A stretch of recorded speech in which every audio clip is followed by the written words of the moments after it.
छुआचोर संदेह करी जड़े मानसिक अनग्रसर व्यक्ति को धरी पिटी पिटी मारी देइछंती ग्रामवासी।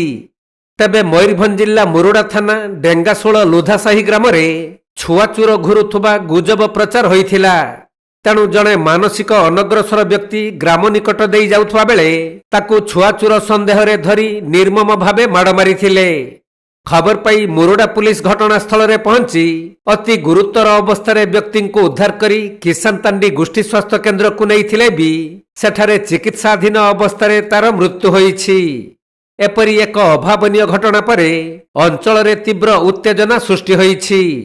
पुलिस घटनार तदंत आरंभ करिथिबा बेले पुणी थरे एही घटना समाज रे गुजबर भयावह परिणाम को स्पष्ट कर देइछि।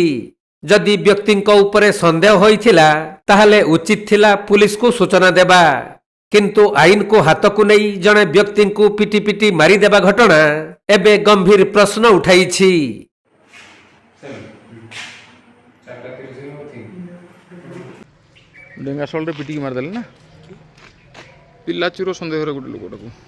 मयूरभंज जिला मुरुडारू ज्ञानरंजन बेहेरा रिपोर्ट, कोणार्क लाइव।